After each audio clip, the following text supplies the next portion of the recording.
Selamat datang kembali di My Chris Channel. Di sini Mimin akan menceritakan komik manhwa yang berjudul Stepping Through the Fiery River. Dan komik ini menceritakan tuan muda ke-13 dari keluarga Shin yang bernama Shin Lee. Ia menyadari bahwa sebuah martabat hanya dapat dipertahankan dengan kekuatan. Maka daripada itu, ia dengan tegas memulai jalan menjadi seorang kultivator. Jadi tak perlu berlama-lama lagi, kita masuk ke alur ceritanya. Di awal cerita, sang MC kita Shin Lee berkata, "Hari ini ulang tahun ayahku, dan ayahku sibuk menjamu para panglima. Tetapi aku tidak dapat masuk oleh saudara Shin Yu karena kultivasiku yang sangat rendah." Dan di saat Shin Lee akan dihajar Shin Yu, tiba-tiba serangan itu dihentikan oleh Shin Peng, tuan muda kedua keluarga Shin. Setelah itu Shin Peng pun membiarkan Shin Lee memasuki aula utama. Tetapi di saat akan pergi ke aula utama, tiba-tiba Shin Lee direndahkan oleh keluarganya. Tetapi Shin Lee tidak dapat berbuat apa-apa dikarenakan kultivasinya yang sangat rendah. Dan tak beberapa lama kemudian Shin Lee pun kembali ke rumahnya. Dan kini Shin Lee sedang berkultivasi untuk meningkatkan kultivasinya. Akan tetapi tiba-tiba kalung giok yang dipakai Shin Lee itu bergetar dan mengeluarkan sebuah aura hijau yang menyelimuti Shin Lee. Setelah itu Shin Lee pun tidak mengetahui apa yang terjadi. Setelah di depan Shin Lee terdapat rune kuning. Apakah ini bottleneck kultivasi yang dikatakan saudara kedua? Dan kakak kedua juga mengatakan apabila bottleneck muncul, ambil 2 pil untuk mengumpulkan aura. Apa aura jahat dari pil keluar? Dan juga pil ini telah dimurnikan. Apakah Astrolab ini memiliki efek memurnikan ramuan obat? Setelah itu Shin Lee meminum pilnya. Lalu Shin Lee pun berkultivasi dengan bottlenecknya. Dan keesokan harinya pelayan keluarga Shin mendatangi kediaman Shin Lee. Dan ia pun berkata, "Tuan muda sudah 16 tahun dan tuan besar memerintahkan Anda untuk membantu di rumah obat." Lalu Shin Lee menanggapi, "Apa ke rumah obat? Sepertinya mereka mencoba mengganggu kultivasiku. Tetapi meski hanya terobosan lapis kedua spiritual, tapi ini sudah terlambat. Tetapi jika Astrolab benar-benar memiliki efek memurnikan, maka setelah 3 bulan aku akan pergi ke rumah obat dan akan mencoba lagi." Lalu Shin pun beralih ke kediaman Shin Yu. Terlihat Shin Yu sedang berbicara dengan orang tuanya. "Apa? Shin Lee akan pergi ke rumah obat? Ibu, bagaimana ini? Jadi lakukanlah sesuatu." Meski Shin Lee itu sampah, tapi dia tidak bodoh. Dengan marahnya ibunya menanggapi, "Apa yang kamu takutkan? Sekarang pergilah, beritahu sepupuku apa yang harus dilakukan ketika dia tiba dan beri pelajaran agar dia cepat pergi." Lalu 3 bulan kemudian waktu pun sudah berlalu dan Shin pun beralih di rumah obat Shin. Lalu Shin Lee menyapa seorang bendahara Jang. Lalu Shin Lee berkata, "Saya Shin Lee, saya datang untuk melapor." Setelah itu bendahara Jang memerintahkan pelayannya mengantarkan Shin Lee ke kamarnya terlebih dahulu. Dan tak lama kemudian Shin Lee dan pelayan itu telah sampai di kamar Shin Lee. Akan tetapi setelah dilihat kondisi kamarnya seperti sebuah gudang.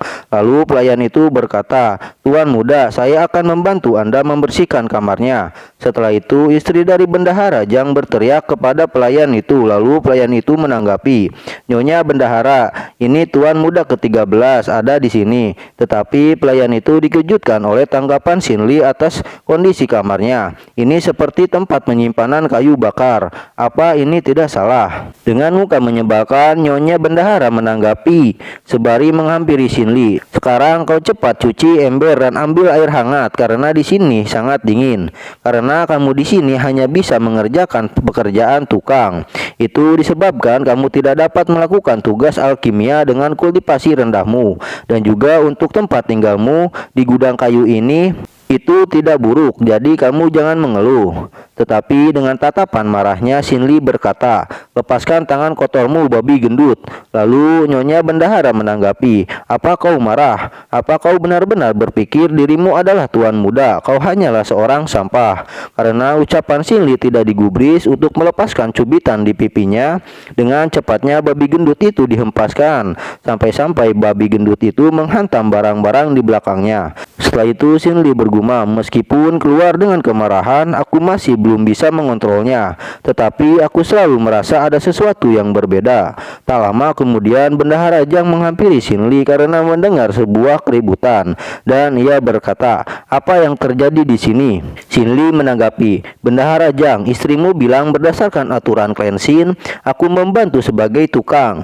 Jadi aku akan bertanya kepada saudara kedua, apakah aturan klan seperti ini?" Dengan ketakutan, Bendahara Jang menjelaskan, "Ini hanyalah kesalahpahaman. Jadi bagaimana mungkin Anda bekerja sebagai tukang di sini?" Setelah itu, Bendahara Jang pun memindahkan Xin Li ke kamar yang layak karena ia takut masalah ini sampai ke tuan muda kedua. Dan tak lama kemudian Xin Li pun memasuki kamarnya dan ia pun melihat ada dua orang keluar dari sebuah ruangan yang menyimpan obat-obatan yang gagal atau rusak.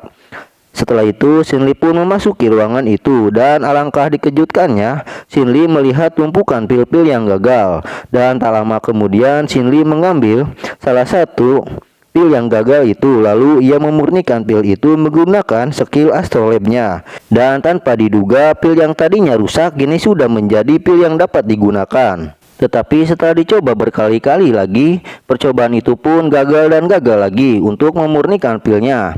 Setelah itu beberapa hari telah berlalu. Kini terlihat Xin Li sedang berlatih skill water archer.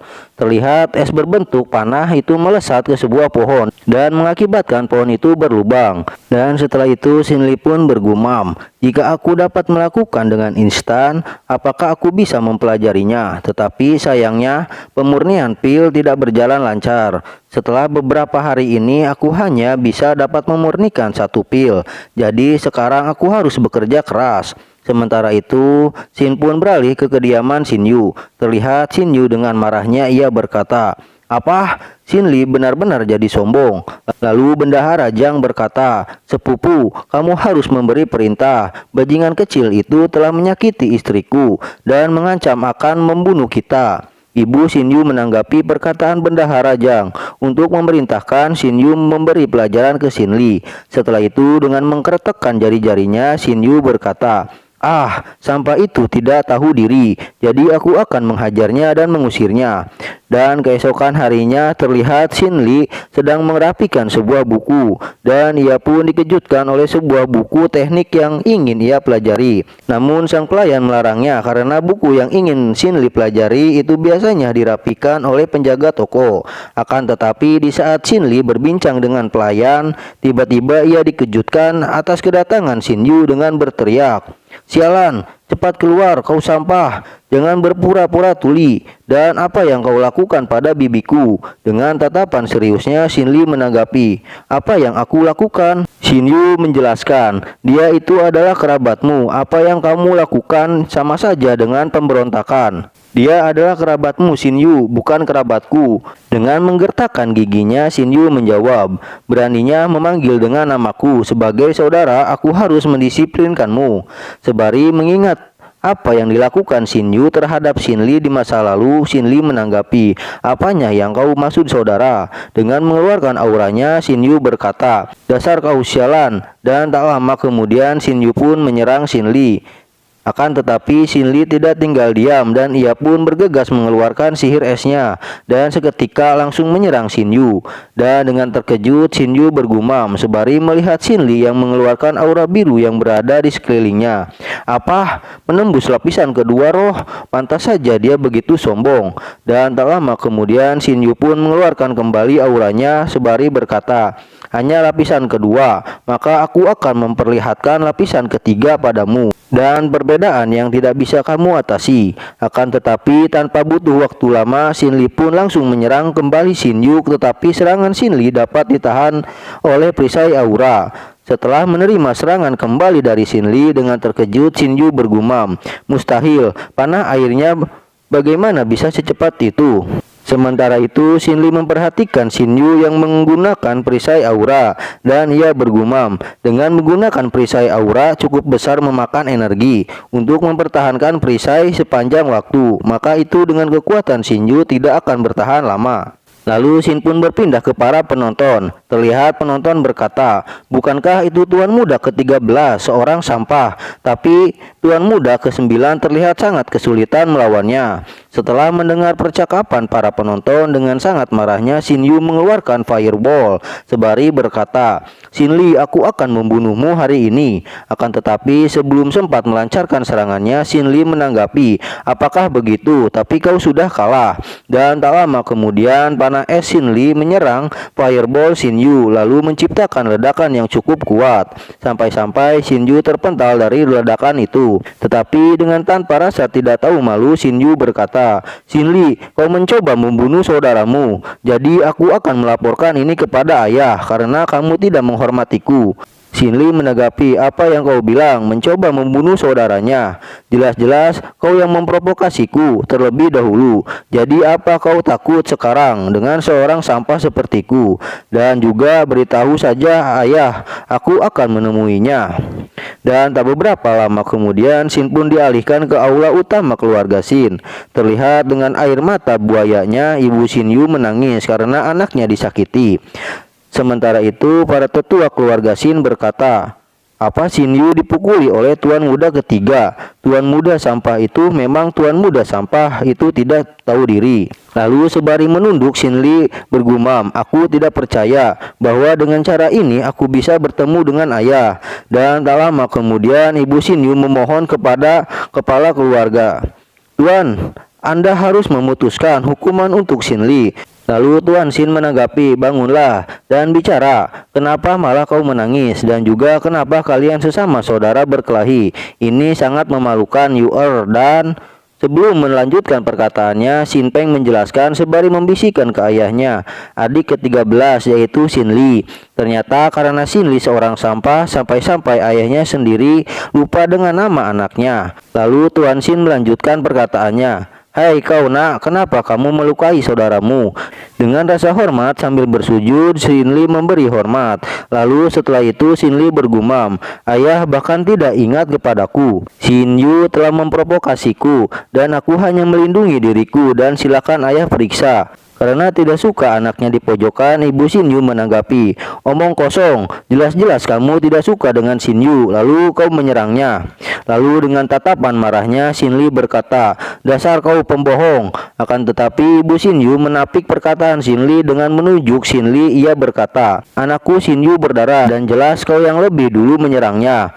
Dan juga Yu'er selalu baik padamu, tetapi kau selalu berkata kasar padanya." Dan dengan berlinang air mata buayanya, ia pun melanjutkan perkataannya, "Kau adalah seorang sampah, dan jika itu bukan serangan diam-diam, bagaimana kau bisa melukai Yu'er?" Setelah mendengar penjelasan dari ibu Shin Yu, para murid keluarga Shin berpendapat, "Benar, tuan muda ke-9 sudah ke lapisan ketiga. Pasti sampah itu melakukan sesuatu yang licik." Akan tetapi ocehan itu diberhentikan oleh Tuan Shin, dan ia pun berkata, "Shin Lee, aku bertanya padamu, bagaimana cara kamu melakukan itu? Apa kau pikir kau sebanding dengan saudaramu?" Lalu Shin Lee menjelaskan, "Ayah, beberapa waktu yang lalu saya sudah menerobos ke lapisan kedua." Dengan tidak percaya, kepala keluarga menjawab, "Omong kosong, kamu hanya membual dan tidak akan semudah itu mencapai lapisan kedua." Dan dengan marahnya karena ayahnya tidak mempercayainya, dengan lantang Shin Lee menantang para saudaranya yang berada di lapisan ketiga. Dan tak lama kemudian Shin Tong, tuan muda ke-11 ranah lapis ketiga, menanggapi untuk melawan Shin Yu. Dan Tuan Shin menyetujui keputusan anak-anaknya. Lalu dengan rasa percaya diri, Shin Tong berkata, "Aku beberapa tahun lebih tua dan kekuatanku besar darimu, dan bahkan tidak masalah jika kau menyerang pertama kali." Dengan mengambil sikap bertarung, Shin Lee menanggapi, "Tidak perlu. Dengan saudara ke-11 aku dapat membuktikan jika aku tidak bersalah."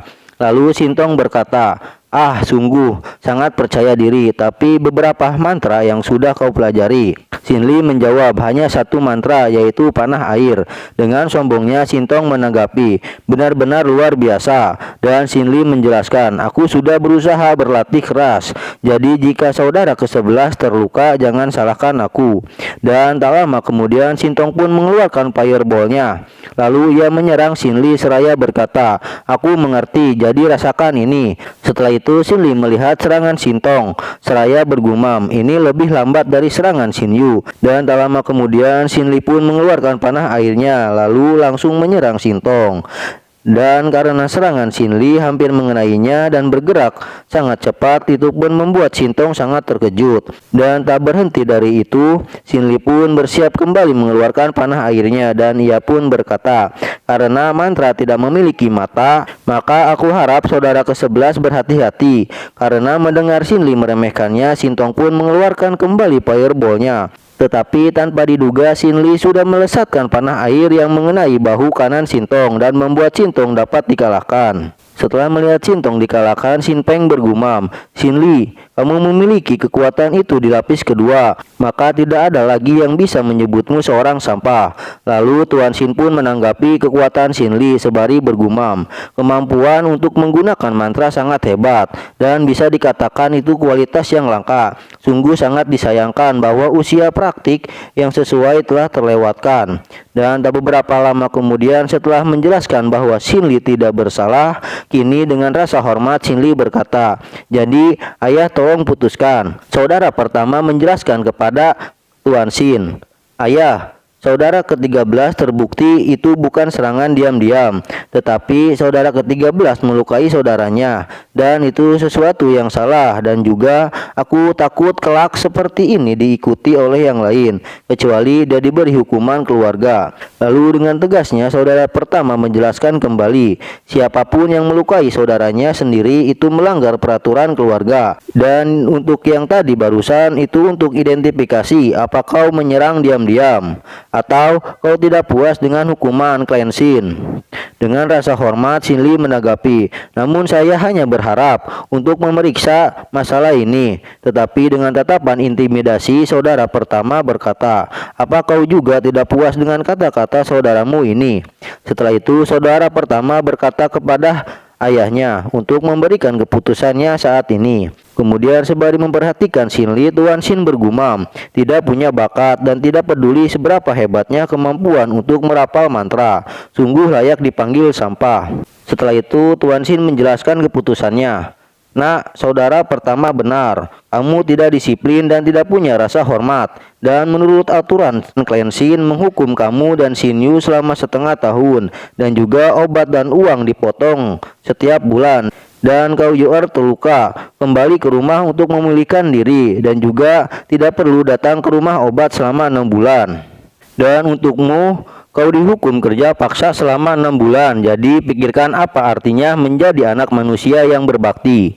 Dan setelah menjatuhkan keputusannya dari masalah ini, maka rapat keluarga dibubarkan. Setelah itu Tuan Xin menghampiri Xin Li yang masih berada di aula utama, dan ia berkata, "Ayo cepat, kau keluar." Dan tak beberapa lama kemudian Xin Li pun keluar dari aula utama, dan ia pun dihampiri Xin Peng. Dan Xin Peng berkata, "Adik Li, ayah memiliki kesulitan menjadi kepala klan. Jadi selama kau bersedia untuk meminta maaf." Sebelum melanjutkan perkataannya, tiba-tiba Xin Yu menanggapi, "Sampah ini tidak bersikap sombong seperti sebelumnya, dan hanya pil rusak di ruang pembakaran yang akan dia makan. Bahkan dia juga berani menentang keputusan ayah." Di saat Xin Peng akan melawan mereka, ia dihentikan oleh Xin Li, dan Xin Li menanggapi ocehan mereka. "Kejadian hari ini kalian hanya memanfaatkan status kalian di klan untuk menekanku, dan semua itu hanyalah kebohongan."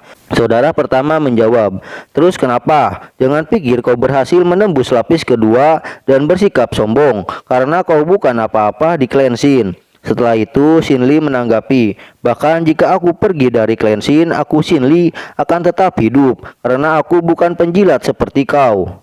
Dengan senang hati saudara pertama menjawab, "Jika kau orang seperti itu, maka pergilah dan tunjukkan padaku." Dan dengan tatapan kesalnya Xin Li berkata, "Suatu hari nanti aku akan membuatmu menyesal." Dan tak lama kemudian Xin Peng pun menghentikan ucapan Xin Li dan pertikaian mereka, dan mereka semua pun pada bubar. Setelah itu Xin Peng berkata ke Xin Li, "Adik Li, aku tahu ini mengganggumu, dan bagaimanapun di sini adalah rumahmu dan keluargamu." Lalu dengan menangis Xin Li menanggapi, Keluarga ini hanya keluarga dengan kata-kata yang kejam dan dingin. Dan aku bersumpah mulai sekarang aku tidak akan pernah menangisi klan Shin lagi. Setelah itu Shin pun berpindah di gudang penyimpanan pil-pil yang rusak dan gagal. Lalu Shin Lee pun memasuki ruang penyimpanan itu seraya berkata, "Aku adalah tuan muda pertama klan Shin yang menjadi seorang pelayan. Dan juga tuan muda klan Shin yang diinjak-injak harga dirinya oleh keluarga sendiri. Tetapi meskipun ruang pembakaran sangat kotor, di sini banyak limbah pil dan yang bisa aku murnikan. Dan aku akan membuat kesedihan dan kemarahan menjadi kekuatan dan bekerja keras untuk berkultivasi." Setelah itu 6 bulan pun telah berlalu, dan selama setengah tahun ini Shin Lee dapat dengan mudah memurnikan pil dan juga berlatih dengan cepat. Selain itu, klan Shin juga memiliki pelindung sutra, dan itu adalah suatu teknik yang dapat memperkuat daya tubuh dan juga dapat digunakan untuk memurnikan. Dan juga selama 6 bulan ini, kini Shin Lee sekarang memiliki pelindung dan juga ia berlatih lebih keras tanpa henti dan dapat menguasai mantra tingkat rendah teknik Jiang. Tetapi karena ingin menjadi lebih kuat, Shin Lee tetap tinggal di ruangan pembakaran walaupun hukumannya telah selesai. Dan selama Shin Lee dihukum, Shin Peng juga bertemu sebanyak 2 kali untuk membujuk Shin Lee mengakui kesalahannya. Namun Shin Lee menolaknya, dan dikarenakan keras kepala, maka Shin Lee ditambah hukumannya selama 2 tahun lagi. Dan setelah 2 tahun kemudian, klan Shin hampir lupa adanya putra ke-13 yaitu Shin Lee. Setelah itu Shin pun beralih kepada Shin Lee yang telah melakukan hukuman selama 2 tahun. Kini terlihat dengan aura api menyelimuti tubuhnya, ia bergumam, "Sekarang kultivasiku sudah mencapai lapis ketiga alam roh, dan semua tipe mantra tingkat rendah sudah mencapai puncak. Akhirnya aku memasuki jajaran kultivator." Dan juga astrolab ini hanya dapat digunakan sekali untuk pil obat, dan di ruangan pembakaran hanya bisa menjadi pil tingkat rendah. Tetapi kultivasi saat ini tidak dapat digunakan banyak pil, jadi sangat sulit untuk meningkat dalam waktu singkat. Karena itu rumah obat klan Shin tidak cukup untukku, dan aku harus mencari yang lebih besar dan lebih luas. Jadi sekarang waktunya aku meninggalkan klan Shin yang selama ini merendahkanku. Di saat Shin Lee akan meninggalkan klan Shin, ia dikejutkan setelah mendengar seseorang berkata kalau klan Shin dan klanmu akan melangsungkan pernikahan. Dan juga Shin Yu telah menembus lapis keempat alam roh. Dan tak lama kemudian mereka berdua pun dikejutkan oleh kedatangan Shin Peng yang mencari Shin Lee. Setelah melihat Shin Lee yang akan pergi dengan cepatnya, Shin Peng menarik Shin Lee untuk mengikutinya karena ada hal yang sangat menarik. Karena tidak dapat menolak permintaan kakak kedua yang telah baik terhadapnya, Shin Lee pun menurutinya walaupun itu terpaksa. Dan di sini Shin Peng menjelaskan kepada Shin Lee bahwa keluargamu dan keluarga Shin mengadakan pernikahan karena kepala keluarga Shin menyelamatkan tuan muda kedua dari klan kelas 2 di seluruh sekte setahun yang lalu. Dan karena itu klanmu dengan rasa hormat memutuskan putrinya menikah dengan keturunan klan Shin dengan diputuskan dalam kompetisi pertarungan yang adil. Dan karena itu kau harus memanfaatkan kesempatan ini untuk membalikan keadaan. Jika kau berhasil, maka tidak ada orang klan Shin meremehkanmu lagi. Dan tak lama kemudian Shin Lee dan Shin Peng pun sudah sampai di area pertandingan. Dan setelah melihat putri dari keluargamu yaitu Mu Yuran dengan rona merah pipinya, Shin Lee bergumam, "Sungguh sangat cantik." Sementara itu Shin pun beralih di atas arena yang sekarang pertandingan telah usai dan dimenangkan oleh Shin Nanseng.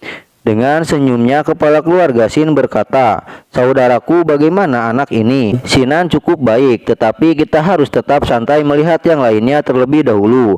Setelah itu Mu Sui Peng bertanya ke Mu Yuran bagaimana pendapatnya. Dengan ketusnya Mu Yuran menjawab, "Lumayan." Setelah melihat respon Mu Yuran tentang pernikahan ini, Shin Lee menanggapi ekspresi Mu Yuran. Sepertinya Yuran tidak senang dengan pernikahan ini, apa dia dipaksa. Setelah itu, kepala keluarga Shin melanjutkan pertandingannya dengan menentukan juara teratas antara Shin Yu dan Shinan. Akan tetapi tanpa disangka-sangka Shin Peng berkata, "Ayah, Anda lupa satu orang lagi, yaitu Shin Lee masih ada." Setelah melihat keberadaan Shin Lee, kini orang-orang berkata, "Sampah ini akhirnya keluar. Dan apa yang dia lakukan di sini? Apa dia ingin mencoba keberuntungannya menjadi menantu klanmu?"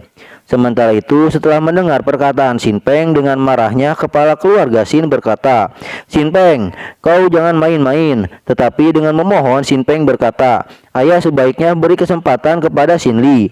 Setelah itu dengan sombongnya Sin Yu menanggapi, "Kakak kedua, nonamu gadis berbakat. Bagaimana bisa seorang sampah ikut pemilihan calon suami? Apakah perkataanku benar?" Lalu semua orang menjawab perkataan Sin Yu. "Tuan muda Sin Yu benar, bagaimana bisa sampah Sin Li ikut pemilihan nonamu?" Karena tidak ingin kakak kedua disudutkan semua orang, kini Sin Li berinisiatif menyapa kakak kedua seraya berkata, "Kakak kedua, lupakan saja dan aku tidak akan ikut." Setelah Sin Li tidak ingin mengikuti pertandingannya, dengan terkejut Sin Peng menanggapi, "Kenapa Sin Li, ini kesempatanmu." Sementara itu dengan sombongnya Sin Yu menanggapi perkataan Sin Peng, "Kakak kedua, apa maksudnya kenapa? Jelas-jelas sampah Sin Li itu tentu saja dia malu." Akan tetapi merasa kakak keduanya diremehkan oleh Sin Yu, dengan berteriak Sin Li berkata, "Kau menghina saudaramu di depan orang luar, jadi kau lebih memalukan daripada aku." Lalu Sin Yu menanggapi, "Apa yang kau katakan sampah?" Sementara tak jauh dari pertikaian Sin Li dan Sin Yu, Mu Sui Peng memperhatikan dan ia bergumam, "Menurut informasi dari generasi muda keluarga Sin, bakat Sin Li sangat buruk dan nama sampah sangat cocok untuk dirinya. Tetapi yang mengejutkanku, tidak ada satupun tanda-tanda kemarahan dan kebencian yang muncul setelah hinaan yang terus-menerus ditunjukkan kepadanya. Sebaliknya, Sin Li ini malah membalikan hinaan kepada Sin Yu. Apakah informasi itu salah?" Setelah itu Sin pun kembali ke Sin Yu. Dengan marahnya Sin Yu berkata, "Dasar kau sampah, apa maksudmu?" Sin Li menanggapi, "Kualifikasi apa yang kau punya untuk memanggilku sampah? Jadi jika aku sampah, bukankah kau lebih buruk daripada sampah, atau apa kau seorang pecundang?" Dengan urat kesal di jidatnya, Sin Yu berkata, "Sialan kau Sin Li, berani sekali kau. Maka aku akan menantangmu dan aku ingin lihat siapa sampah itu, aku atau kau." Dengan bersemangat Sin Li menanggapi, "Kau menantangku, baiklah. Selama ayah menyetujuinya, aku tidak keberatan menghajarmu beberapa teknik." Sementara itu Mu Sui Peng masih memperhatikan Sin Li dan ia pun bergumam kembali, apa Sin Yu selalu menghina Sin Li di depan orang-orang. Namun Sin Li tidak takut sama sekali, tetapi sebaliknya dia sering membuat Sin Yu marah. Apa selama 2 tahun terakhir seberapa besar kekuatannya berkembang. Setelah itu Sui Peng pun menganalisa Sin Li dengan menggunakan analisis mata dewa. Lalu Mu Sui Peng bergumam, "Hanya lapisan ketiga, aku pikir kultivasi mereka sama, ternyata anak ini hanya menggertak." Akan tetapi tanpa diduga-duga kepala keluarga Sin dikejutkan Muyuran yang berkata, "Paman Sin, hari ini adalah pemilihanku, maka biarkan kedua saudara itu bertanding, jadi bagaimana?"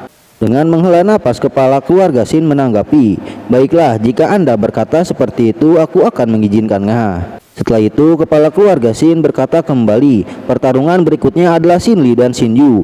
Tetapi ingat, ini hanya saling belajar." Lalu dengan semangat dari kedua tuan muda itu mereka memasuki pertarungan. Dan tak lama kemudian pertandingan pun sudah dimulai. Dan dengan kecepatan serangan Sin Yu membuat Sin Li sangat terkejut. Akan tetapi Sin Li dapat menghindarinya.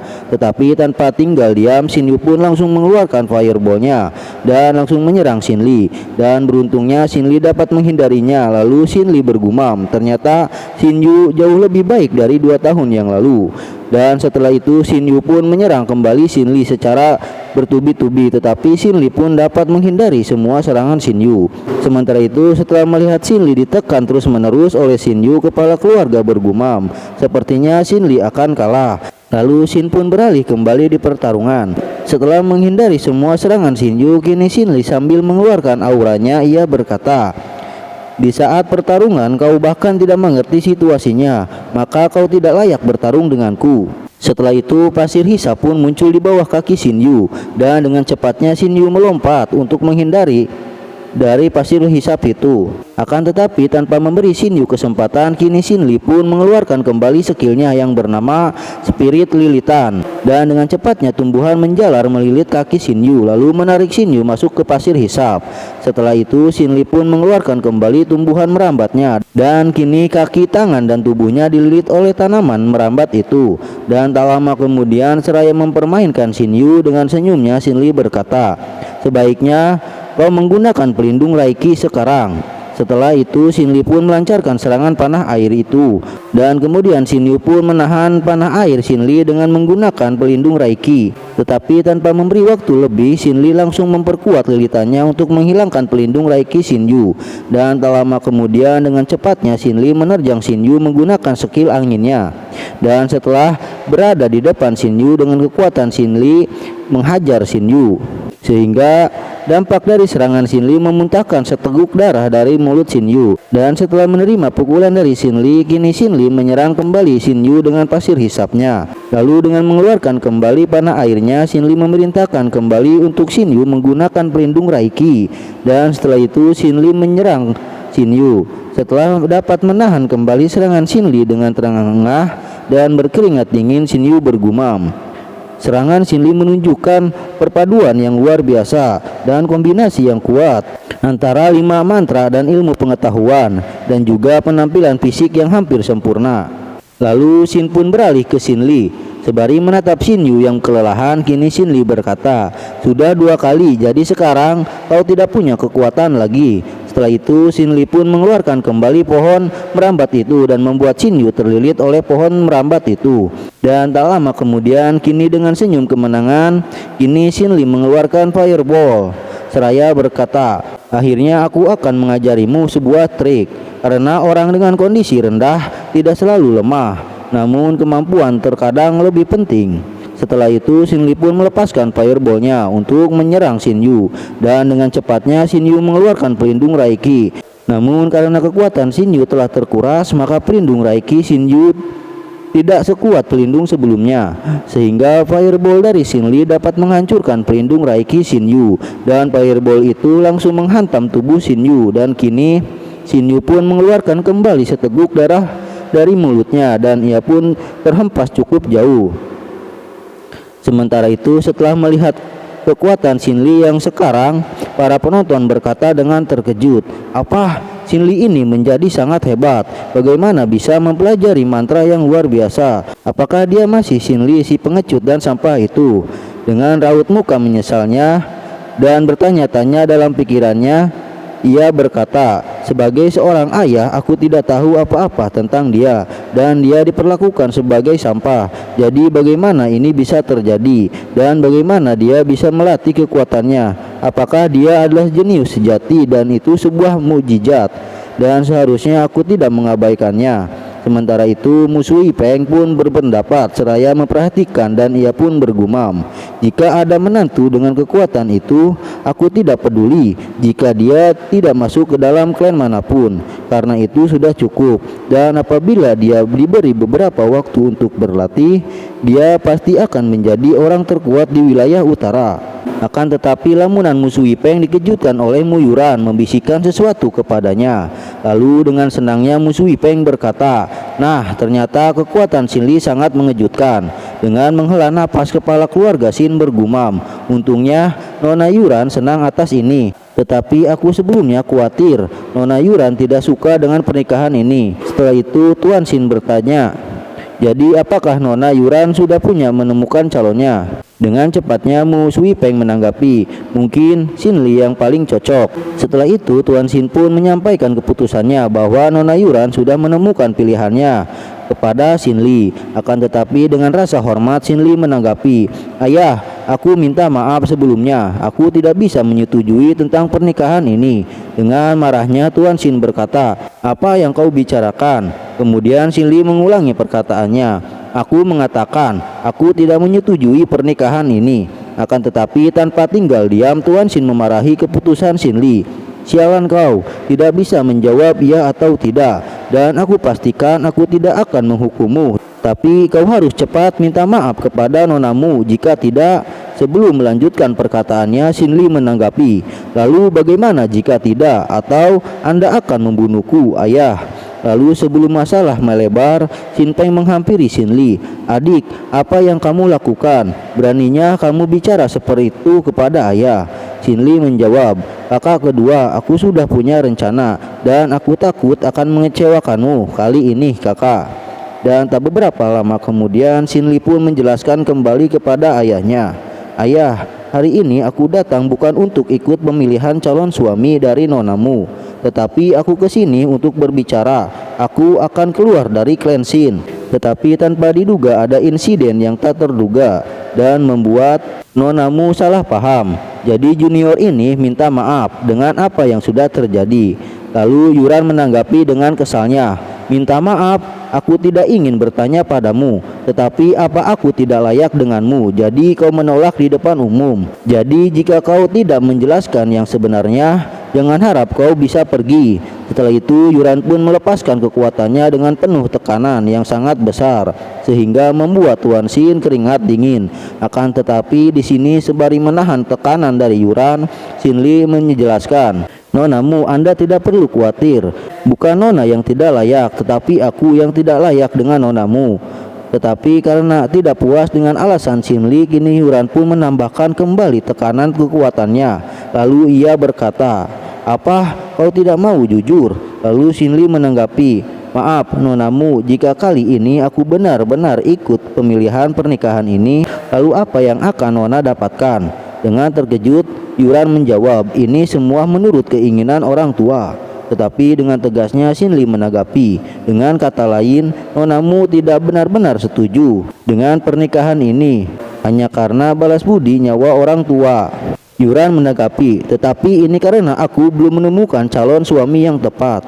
Lalu Xin Li berkata, "Jadi Anda memilihku dan biarkan aku menebak apa yang ada dalam pikiranmu. Aku adalah seorang sampah dari klan Xin dan aku seperti orang buangan. Tapi aku tidak peduli pertempuran terakhir dengan Xin Yu, menang atau kalah. Anda pasti akan tetap memilih saya dan Nona akan memanfaatkan aku untuk menghindari dari pernikahan itu karena aku yang dianggap sampah klan Xin." "Apakah penjelasan dariku itu benar nonamu?" Setelah mendengar penjelasan Xin Li, dengan marahnya Mu Sui Peng berkata, "Yuran, apa kamu berpikir seperti itu? Jika itu benar, itu sangat memalukan." Akan tetapi kemarahan Mu Sui Peng ditenangkan Tuan Xin seraya berkata, "Saudaramu tenang, ini tidak ada hubungannya dengan nonamu. Ini semua kesalahan dari Xin Li karena dia memberontak." Lalu Xin Li menanggapi, "Ayah, anak ini telah kehilangan ibu sejak kecil dan selama 16 tahun aku merindukan kasih sayang dari seorang ayah. Tetapi setelah aku tunggu selama 10 tahun, ayah tidak pernah bertemu denganku. Lalu setelah bertemu, ternyata ayah juga lupa dengan namaku. Tetapi ayah, apakah aku boleh memohon untuk hari ini? Aku sekarang ada sesuatu yang ingin katakan padamu." Dengan memohon, Xin Li menjelaskan, "Sebenarnya hari ini aku tidak berniat untuk pemilihan calon suami nonamu. Sejujurnya, tadi aku berniat untuk pergi diam-diam dari sini. Dan jika kakak kedua tidak membawaku ke sini, mungkin masalah ini tidak akan terjadi." Lalu Xin Li pun menghentakkan kepalanya ke lantai sembari berkata, "Pada intinya aku tidak ingin tinggal lagi di klan Xin. Tetapi sebelum aku pergi, aku harus berterima kasih kepada ayah atas bantuan pengasuhanku yang sudah selama 18 tahun telah menampungku. Jadi aku tidak akan melupakan itu. Jika suatu saat aku sudah mencapai sesuatu yang diharapkan, aku akan membalas budi. Jadi ayah, aku pamit."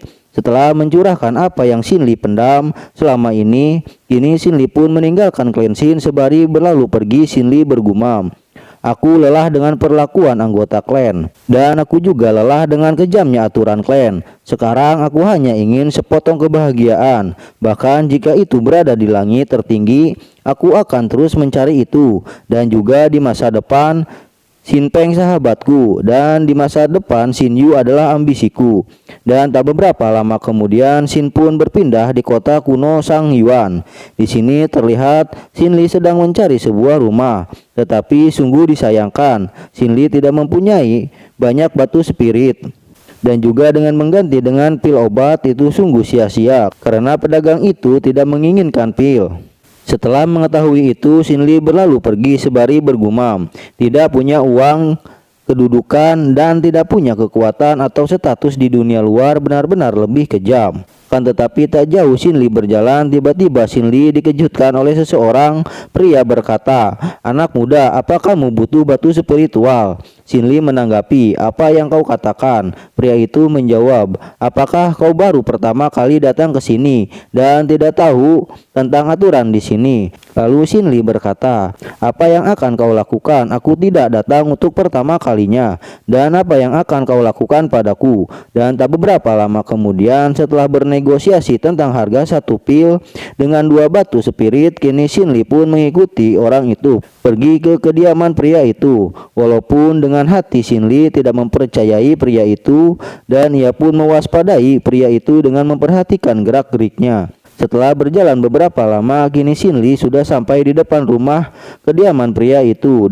Dan di saat Xin Li dipersilakan masuk ke kediaman pria itu, dengan tegas Xin Li menolak ajakan pria itu. Dan dengan tegas Xin Li menolak ajakan pria itu, dan ia pun langsung menunjukkan 18 pil dan yang Xin Li punya dan 36 pil yang lebih rendah. "Jadi kau masuk saja dan aku akan menunggu di luar." Karena Xin Li keras kepala, pria itu pun langsung masuk ke rumahnya untuk beralasan mengambil batu spiritual. Dan tak beberapa lama Xin Li tunggu, apa yang Xin Li duga itu terjadi. Dengan cepatnya sebuah fireball menyerang Xin Li, namun serangan itu dapat dihindarinya. Setelah itu tiba-tiba sesosok pria muda muncul di atas atap, dan ia pun berkata, "Cukup sulit membawamu masuk, dasar tikus kecil." Ternyata pria itu adalah kakak kedua dari pria tua itu, dan mereka pun berkomplot untuk merampok Xin Li. Lalu Xin Li berkata, "Apa kamu berniat membunuh orang di kota ini? Apa kau tidak takut ketahuan?"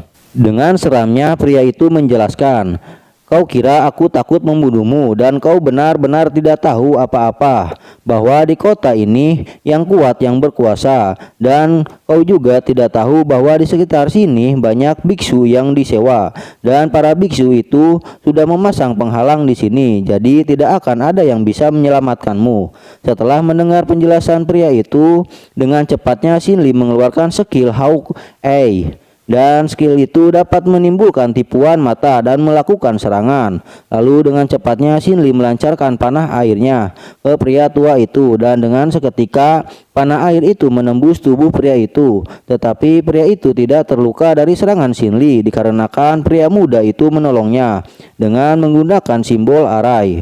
Setelah itu pria tua itu berkata, "Kakak kedua, jangan bicara omong kosong. Cepat selesaikan, jika tidak kita ketahuan dan kita akan ada masalah."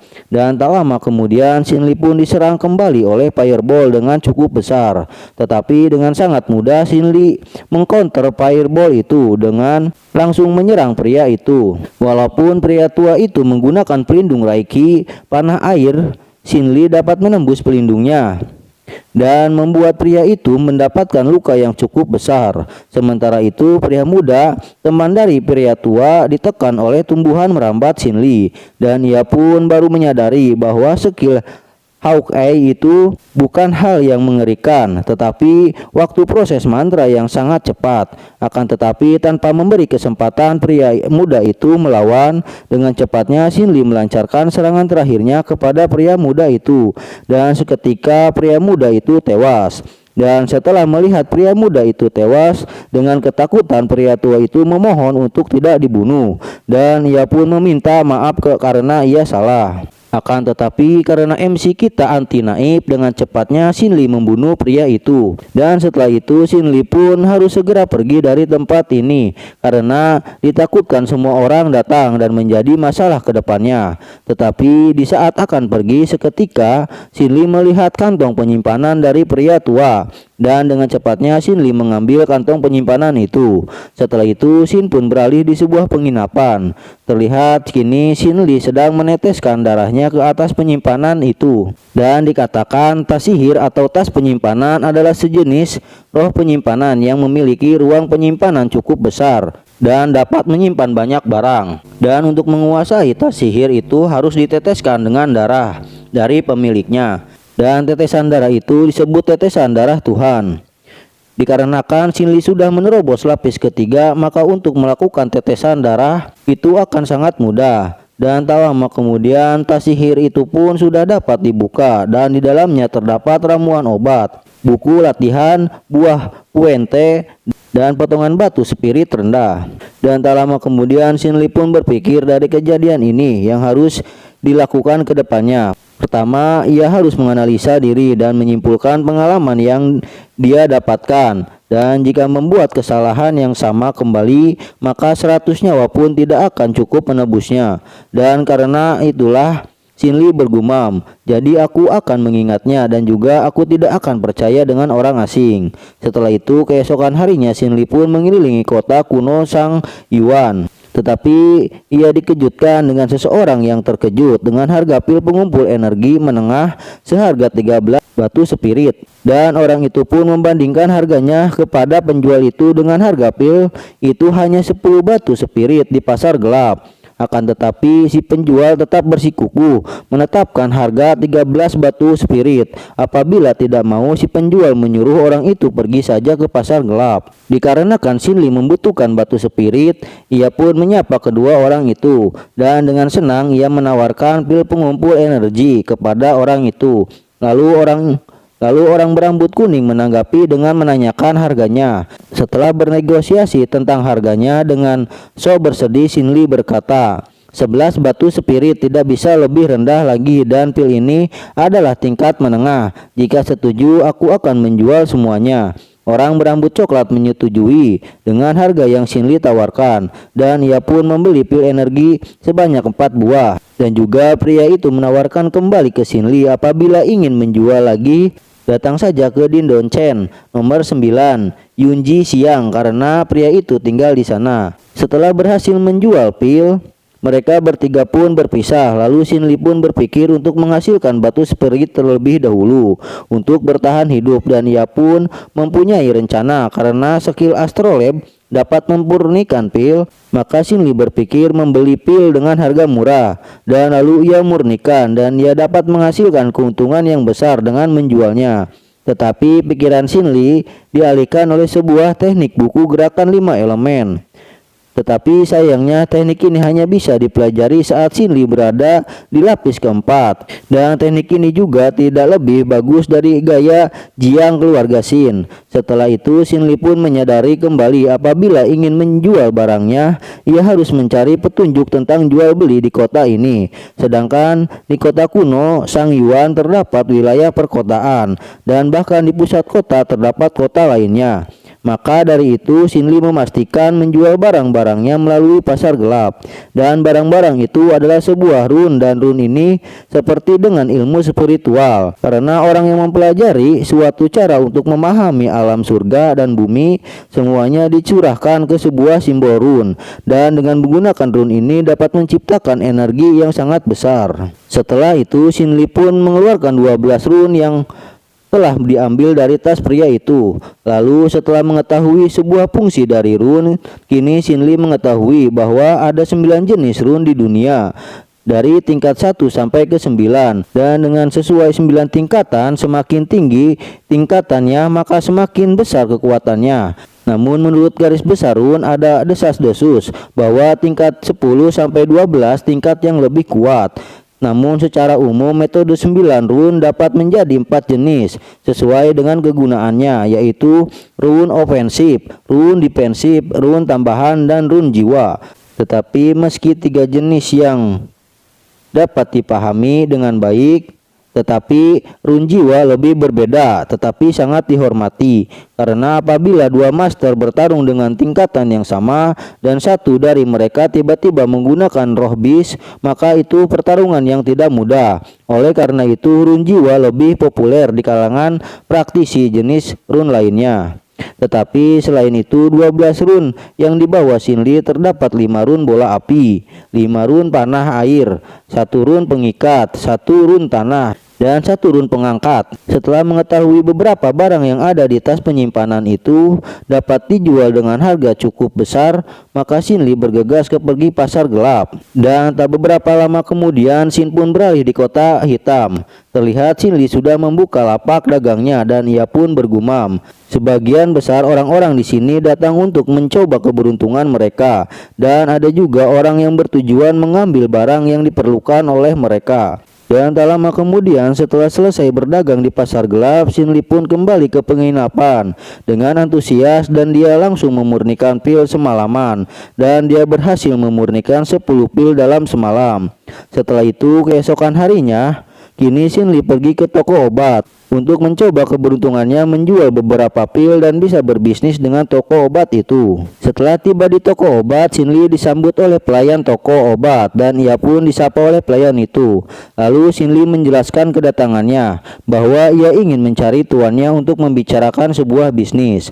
Dan tak lama kemudian pemilik toko Yi Pin Lu, yaitu Ju Song Chi, menyapa, "Ada yang bisa aku bantu?" Xin Li menanggapi, "Aku punya obat untuk dijual." Lalu pemilik toko bertanya, "Berapa banyak obat yang akan dijual?" Setelah itu Xin Li menjelaskan, "Pemilik toko, aku ingin berbicara kerjasama jangka panjang. Dapatkah aku meminjam tempat yang aman untuk berbicara?" Setelah selesai berbisnis dan bernegosiasi dengan Ju Song untuk harga dan setiap 3 hari sekali Xin Li akan datang ke sini. Akan tetapi identitas Xin Li harus dirahasiakan. Dikarenakan saling menguntungkan Ju Song, maka ia menyetujuinya. Dengan demikian kini Xin Li tidak akan khawatir masalah uang lagi. Setelah itu dengan adanya bantuan dari toko Jongpin, kini Xin Li berlatih lebih cepat. Dan kini dalam waktu 3 bulan Xin Li dapat menembus lapis keempat. Akan tetapi setelah Xin Li telah menembus lapisan keempat, maka batu spiritual dan ramuan kini menjadi tidak berguna lagi. Maka kini harus mendapatkan sumber daya yang lebih banyak lagi.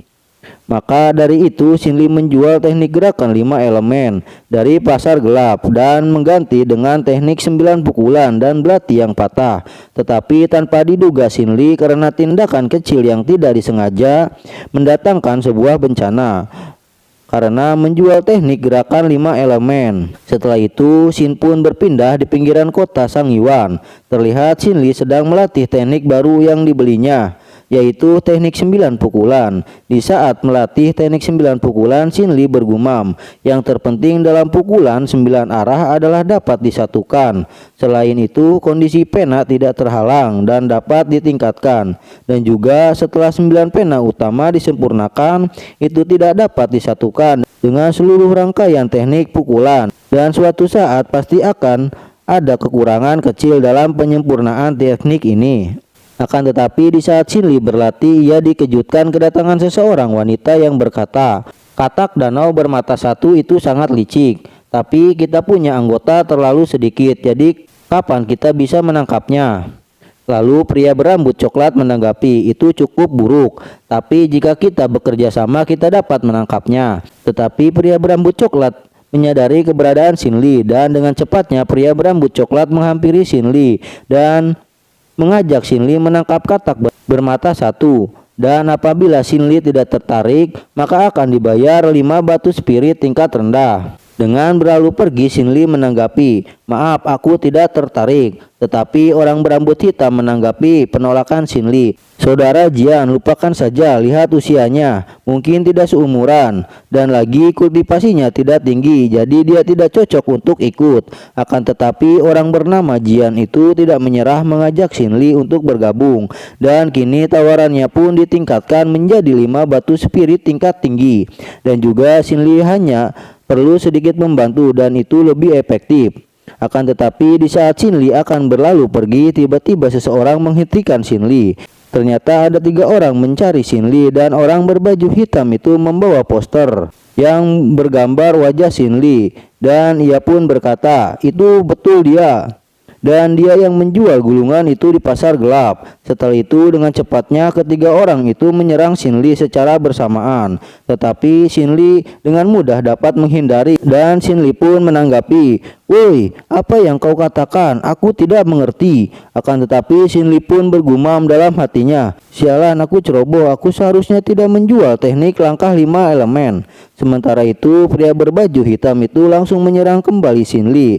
Tetapi Xin Li dikejutkan ketika serangan pria berbaju hitam itu ditahan oleh Jian. Dan dampak dari serangan pria berbaju hitam ditahan itu menciptakan sebuah ledakan yang cukup besar sehingga kedua bawahan pria berbaju hitam itu tewas seketika. "Apa kau tidak punya malu? 3 lawan 1. Apa itu seorang pria dan juga bukankah dia bilang tidak tahu?" Lalu pria berbaju hitam menanggapi, "Ternyata ada yang membantu dan kedua orang ini mati secara tidak adil. Tetapi kali ini aku juga akan membunuh sekalian semua." Lalu Wei Jian menenangkan Xin Li supaya Xin Li tidak takut karena dirinya akan membantu Xin Li. Tetapi Wei Jihang melarang Wei Jiang membantu Xin Li. Akan tetapi Wei Jiang bersikukuh menolong Xin Li dan ia pun berkata, "Aku hanya tidak suka mereka selalu membuli orang lemah. Karena itulah aku belajar seni bela diri untuk membantu orang lemah. Jadi apa gunanya aku berlatih seni bela diri?" Sementara itu pria berbaju hitam sudah melancarkan serangannya kepada Wei Jiang. Ternyata bukan saja Wei Jiang yang membantu Xin Li, ternyata Nona Mei juga akan membantu menyelamatkan Xin Li. Akan tetapi serangan yang ditujukan kepada Wei Jiang kini menciptakan ledakan yang cukup besar.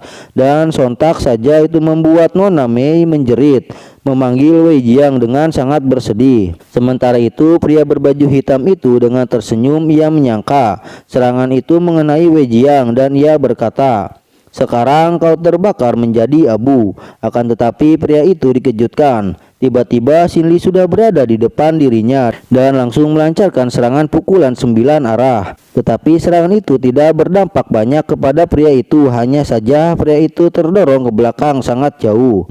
Akan tetapi tanpa memberi kesempatan pria itu, dengan cepatnya Xin Li mengeluarkan sebuah pedang dengan diselimuti aura kuning di sekitarnya. Lalu pria itu pun sangat terkejut setelah melihat pedang Xin Li, ternyata pedang itu adalah senjata sihir. Dan tak lama kemudian Xin Li pun menyerang pria itu dan terciptalah ledakan yang cukup besar dan orang itu pun seketika koid. Tetapi di saat orang itu koid, tanpa diduga orang itu menjatuhkan sebuah token pengenal. Namun tak lama setelah itu dengan gagahnya Xin Li bergumam, "Ternyata pedang ini adalah senjata spirit lengan awan pedang. Tetapi tanpa senjata ini mungkin aku akan mati melawan orang itu." Setelah itu Xin Li pun kembali bergumam, "Senjata spirit adalah senjata yang bagus dan juga senjata spirit dibagi menjadi 4 kategori, yaitu terendah, menengah, tinggi, dan terbaik. Maka daripada itu semakin tinggi tingkatannya semakin besar pula kekuatannya. Tetapi alat spirit yang paling umum dikultivasikan adalah pedang terbang. Tetapi tanpa aku sadari, awalnya aku mengira jika astrolab yang misterius ini hanya bisa memurnikan sebuah obat saja. Tetapi aku tidak menyangka bahwa ia juga bisa memperbaiki senjata spirit yang telah rusak." Tetapi di saat Xin Li berpikir tentang senjata spirit dan teknik astrolab, ia dikejutkan kedatangan Wei Jiang dan Nona Wei. Sembari berkata, "Saudaraku, kau sangat hebat. Aku Wei Jian mengagumimu." Dengan rasa hormat Xin Li menanggapi, "Saudara Wei, mengada-ngada saja. Harusnya saya berterima kasih kepada saudara Wei yang sudah membantuku." Telah mengalahkan ketiga pria yang menyerang Xin Li, kini dengan cepatnya Xin Li mengambil sebuah simbol kayu yang terjatuh oleh pria itu. Lalu Xin Li pun meminta tolong kepada Wei Jiang untuk memeriksanya. Dan tak beberapa lama kemudian dengan berkeringat dingin Wei Jiang menanggapi, "Ini adalah Sui Jing." Lalu Wei Jiang berkata kepada Xin Li, "Saudaraku, kamu sekarang dalam masalah besar." Lalu Wei Jiang menjelaskan bahwa Sui Jing adalah sekelompok perampok di Gunung Ganci dan mereka tidak seperti praktisi kekaisaran untuk mendengar perintah kekaisaran. Dan pemimpin mereka bernama Ma Chen, yang dikatakan sebagai pria pemberani dan kuat, dan juga dia dikenal dengan kekejaman dan taktik yang licik, sehingga di saat pengadilan mengirim pasukan untuk mengepung mereka berkali-kali, mereka gagal menemukan markas mereka. Dan sekarang di kota kuno Sang Yuan berbicara tentang Sui Jing adalah bahaya semua orang. Dan bahkan kini desa Huang Sui di Gunung Ganci di Taman Kekaisaran milik keluarga kerajaan, mereka berani merebutnya. Jadi saudaraku, kamu harus berhati-hati saat keluar masuk kota kuno Sanyuan di masa depan. Lalu Nona Mei berjanji tidak akan menceritakan kejadian hari ini dan tidak ada yang melihat. Akan tetapi dengan marahnya Wei Ji yang menanggapi, dan jika Yue Jihang berbicara, aku yang akan menghajarnya. Setelah itu Xin pun beralih di toko Pinlu di malam hari dan terlihat Xin Li disambut dengan hangat oleh Ju Song. Seraya berkata, "Tuan Xin Li, dari mana saja Anda?" Dengan mengeluarkan beberapa pil obat, Xin Li pun menanggapi, "Akhir-akhir ini ada masalah, dan ini yang aku janjikan. Tidak lebih tidak kurang, maka silakan dihitung." Dengan merasa aneh, Ju Song berkata, "Apakah ada yang terjadi?" Xin Li berkata, "Tidak ada, hanya sedikit masalah." Ju Song menanggapi, "Jika Anda mengalami masalah, mungkin aku dapat membantunya." Setelah itu Xin Li berkata, "Penyamaran." Tetapi dengan terkejut, Ju Song tidak bisa mengatakan sepatah kata pun. Tetapi tak lama kemudian Ju Song menanggapi, "Sekarang aku akan memberitahu apa yang harus Anda lakukan." Setelah beberapa lama berbincang, Xin Li pun meninggalkan toko Pinlu. Akan tetapi di saat Xin Li keluar, Ju Song berbisik di telinga Xin Li untuk pergi ke suatu tempat. Dan tak beberapa lama kemudian Xin Li meninggalkan toko Pinlu. Ju Song dikejutkan seseorang yang berkata, "Tuan, apakah pantas bagi Anda untuk membantunya seperti ini? Musuh-musuhnya sama sekali tidak sebanding untuk berjaga-jaga." Lalu Ju Song menanggapi, "Dia tinggal di penginapan selama 1 bulan penuh untuk berlatih tanpa bantuan master manapun. Tetapi dia bisa menghasilkan obat yang banyak. Apakah kamu tidak penasaran?" Di saat pelayan itu akan menyela perkataan Ju Song, dengan cepatnya Ju Song berkata kembali, "Singkatnya, kamu tidak boleh memberitahu siapapun tentang Xin Li. Dan selama dia masih hidup, keluargaku akan kembali berkuasa." Setelah itu Xin pun beralih di kota utara. Terlihat Xin Li mengetuk sebuah pintu sembari berkata, "Aku yang kenalan pemilik Yin Pinlu." Tak lama kemudian seorang pelayan memerintahkan Xin Li untuk masuk. Lalu Xin Li menjelaskan kedatangannya, "Senior, saya tidak akan lama, aku pikir membutuhkan pil tulang halus dan pil roh." Lalu pelayan itu menanggapi, "Itu tidak masalah, jadi jangan khawatir." Tetapi setelah itu pelayan itu memberikan sebuah pil kepada Xin Li dan ia berkata, "Tapi jika kamu makan pil ini, kamu harus menahan rasa sakit yang luar biasa. Jadi apa kamu takut?" Karena ingin menjadi lebih kuat, Xin Li pun memakan pil itu walaupun harus menahan rasa sakit. Setelah itu keringat dari tubuh Xin Li menetes ke lantai, tetapi Xin Li tidak dapat berteriak karena melihat Wang Kuoji menatap dengan tatapan yang mengejek. Walau tidak bisa berteriak, Xin Li mengepalkan tangannya dan mencoba untuk berdiri. Tetapi efek rasa sakit dari pil itu sangat kuat, seperti kuda gila yang tak terhitung jumlahnya, menabrak tubuh Xin Li. Dan kini Xin Li merasa tekad dan tulangnya hancur dengan cepat. Dan Xin Li mulai menyadari bahwa kini kehidupannya diambang kematian. Tetapi di bawah kesadaran, tulang-tulang hancur dengan sangat cepat. Lalu pecahan-pecahan itu disatukan kembali, kemudian dihancurkan lagi dan terus diulang. Tetapi pada saat yang sama Xin Li hampir pingsan. Tetapi tiba-tiba muncul 28 bintang yang mengalir dalam primordialnya. Dan pada saat itu potensi Xin Li meledak dan ia akhirnya memahami kebenaran yang sederhana ini. Karena setiap praktisi akrab dengan hati, tetapi seringkali orang mengalami rasa sakit dan penderitaan yang hebat. Dan tak lama kemudian Xin Li pun tidak dapat menahan rasa sakit itu dan akhirnya dia pingsan. Setelah itu, sembari memperhatikan Xin Li, Wang Kuoji berkata kepada seseorang, "Keluarlah, dia tidak akan melihatmu sekarang." Lalu dengan cepatnya pelayan Ju Song menyampiri Wang Kuoji seraya berkata, "Hormat kepada senior." Wang Kuoji berkata, "Kamu dan mastermu terlihat tertarik pada anak ini, dan anak ini benar-benar bisa menahan kesakitan. Apa ada sesuatu?" Pelayan itu menanggapi, "Senior, maaf aku tidak bisa menjawab pertanyaan ini." Sebari menghampiri Xin Li, Wong Koji menanggapi bocah ini dapat melewati Long Exquisite Bones dan seni spirit. Jadi anak ini hebat dan membuat aku tertarik. Dan tak lama kemudian pelayan ini meninggalkan kediaman Wong Koji setelah ia ditawari untuk meminum pil yang diminum oleh Xin Li. Akan tetapi Xin pun kembali kepada Xin Li di saat Xin Li mengalami rasa sakit yang hebat dan dia tidak dapat menahannya. Tiba-tiba astrolabe misterius aktif dan membuat Xin Li terbangun dari pingsannya, dan juga dikarenakan dipengaruhi oleh 28 bintik bintang. Kini tanpa Xin Li sadari, ia mendapat kembali keyakinannya dan dengan cepat ia menahan kembali kesadarannya. Akan tetapi tak lama kemudian setelah Xin Li dapat menahan rasa sakit dari efek obat yang ia minum, Wong Koji berkata, "Selamat nak, karena kau telah melawan khasiat obat dari Bone Fragment Pill.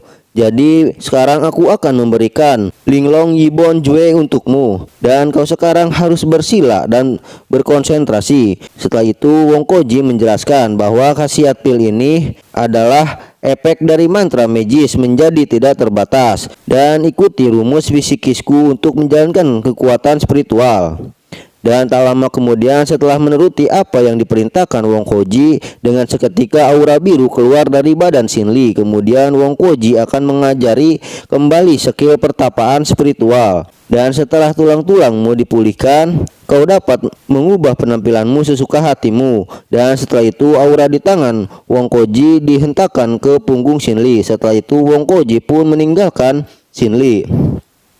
Dan setelah melakukan pelatihan dari Wong Koji, Xin Li pun meninggalkan kediaman Wong Koji. Tetapi sebelum Xin Li pergi, ia diperingati supaya ia tidak memberitahukan kepada siapapun tentang urusan hari ini. Dan dengan rasa hormat, Xin Li menanggapi para senior sangat baik dan berbudi luhur. Jadi senior ini tidak akan pernah melupakannya. Dan tak lama kemudian Xin Li pun meninggalkan kediaman Wong Koji. Tetapi tak beberapa jauh dari kediaman Wong Koji, dengan mengaktifkan seni tulang Linglong Yi, ia mengubah penampilannya menjadi lebih dewasa.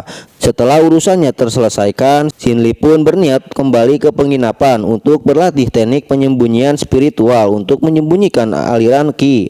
Tetapi pada saat akan memasuki penginapan, Xin Li dikejutkan oleh seseorang yang sedang mencari dirinya. Setelah itu Xin Li pun mengetahui bahwa orang yang membocorkan identitasnya adalah Wei Jiang setelah ia mendengar percakapan dari kedua orang yang mencarinya.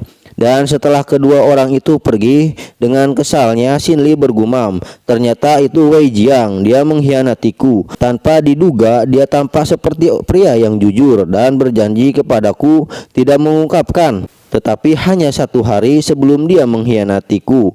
Benar-benar seorang bajingan. Tetapi di kota ini, bahkan jika ingin balas dendam, tujuan pertama harus memiliki kekuatan yang mendominasi. Maka satu-satunya jalan hanya bisa meningkatkan teknik penyulingan." Setelah itu 1 tahun pun telah berlalu. Terlihat Xin Li sedang berlatih, dan tak lama kemudian ia pun mengeluarkan teknik Sleep Cloud Sword. Dan seketika batu di hadapannya terbelah 2. Setelah itu Xin Li bergumam, "Setelah 3 tahun, lapisan ke-6 Lingsu akhirnya berhasil menembus tahap akhir Lingsu. Dan juga aku telah memahami teknik Jiang Li, dan aku telah menyelesaikan pelatihan. Tetapi awalnya aku pikir hanya bisa menerobos lapisan ke-5. Tapi aku tidak menyangka aku bisa menembus lapis ke-6. Karena saat ini aku telah meningkat, maka sekarang sulit bagiku meningkatkan lagi. Jadi sekarang saatnya keluar dan mencari beberapa pemahaman lagi untuk berlatih metode mental lainnya. Dan juga ini saatnya untuk mencari seseorang yang menjual teman dengan mencari kemuliaan." Setelah itu Xin Li pun meninggalkan kediamannya dan pergi ke alamat yang diberikan Wei Jian untuk membalas dendam dengan menggunakan teknik Linglong Yi Bone untuk berubah penampilannya. Dan di saat sudah berada di jalur Weiji di timur kota, Xin Li dikejutkan kedatangan seseorang.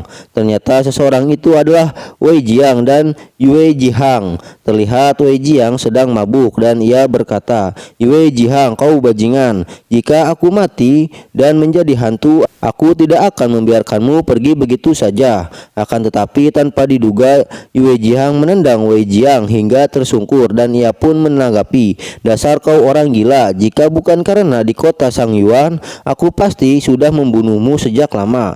Tetapi di sini terlihat Xin Li sedang menguping pembicaraan Wei Jiang dan Yue Jihang. Sementara itu tak jauh dari pertikaian Yue Jihang, tiba-tiba Wei Mei datang seraya berkata, "Yue Jihang, apa yang sedang kau lakukan?" Dengan sombongnya Yue Jihang menjawab, "Oh, ternyata itu kau Wei Mei. Kau bisa bertanya padanya sendiri apa dia meminum 10 gelas dan di saat kami minum dia kabur dan membuat masalah." Setelah itu Wei Mei pun bergegas mengobati Wei Jian sembari bergumam, "Wei Jian, dasar kau bodoh, jika kau mengatakan kepada kepala keluarga, bukankah semua itu akan berakhir jika kau hanya menyebutkan kediaman Xin Li?" Di saat Wei Mei menyembuhkan Wei Jiang dengan sombongnya, Yue Jihang berkata, "Kau berani melawanku, kau akan bertemu nasib buruk, dan juga apakah kau pikir kau Wei Jian yang 3 tahun yang lalu, dan aku hanya melihatmu sekarang sebagai seorang sampah. Dan juga aku terlalu malas untuk melakukannya, jika tidak kau akan aku singkirkan." Setelah mendengar perbincangan mereka bertiga, kini Xin Li bergumam, "Bukankah Wei Jian yang mengkhianatiku? Dan juga kenapa Wei Jiang terluka dan dihilangkan kultivasinya? Tetapi seingatku, bukankah Wei Jiang tidak terluka dalam pertempuran dengan bandit 3 tahun yang lalu? Sial, sepertinya aku harus mulai dengan Yue Jihang terlebih dahulu untuk mencari informasi tentang kejadian 3 tahun yang lalu." Kemudian Xin pun beralih kepada Yue Jihang yang sedang berjalan sendiri, tetapi ia dikejutkan ketika seseorang pemabuk berkata tentang sebuah pil Yuan Yang. Setelah itu dengan tersenyum bengisnya Yue Jihang sangat tertarik kepada pil itu, dan singkat cerita Yue Jihang pun menangkap pemabuk itu dan ia pun berkata, "Seorang pemabuk sebenarnya memiliki hal yang baik seperti pil Yuan Yang, dan aku dapat senang hati menjaga obat itu, jadi kau jangan menolak." Dan tak lama kemudian Yue Jihang menyerang pemabuk itu, tetapi dengan mudahnya serangan itu dapat ditahan oleh pemabuk itu sehingga membuat Yue Jihang terhempas ke belakang. Akan tetapi Yue Jihang dikejutkan setelah melihat si pemabuk itu adalah Xin Li. Lalu Xin Li menanggapi, "Ternyata kau masih mengingatku. Dan juga aku tahu 3 tahun yang lalu kau bukanlah orang yang baik. Tetapi aku tidak menyangka bahwa teman-teman lamamu pun kau hianati juga. Memang kau benar-benar tidak pantas menjadi manusia." Dengan ketakutan Yue Jihang menjelaskan, "Itu bukan urusanku. Semuanya dilakukan oleh Ma Yi, jadi kita bisa membicarakannya." Tetapi tanpa anti naib, Xin Li langsung menyerang Yue Jihang dan serangannya pun mengenai bahu Yue Jihang. Setelah itu Xin Li berkata, "Aku ingin kau jawab pertanyaanku," dan menjawabnya dengan jujur. Lalu dengan ketakutan Yue Jiang menjelaskan kebenaran yang terjadi 3 tahun yang lalu, bahwa orang yang melukai Wei Jian adalah Ma Yi, adik dari Ma Chen, pemilik desa Boisi, dan dia orangnya sangat kejam. Setelah itu 3 tahun yang lalu Ma Yi menemukanku dan memaksa aku memberitahu keberadaanmu. Namun karena aku tidak mengetahui keberadaanmu, jadi aku menyarankan mencari Wei Jian, karena Wei Jianlah orang yang dekat denganmu. Setelah itu Ma Yi membawa selusin orang dan dia segera menekan Wei Jian. Tetapi walau dia sangat menderita, dia tidak mengatakan sepatah kata pun tentangmu. Karena itulah Ma Yi sangat marah dan secara terbuka menghapus tingkat kultivasinya.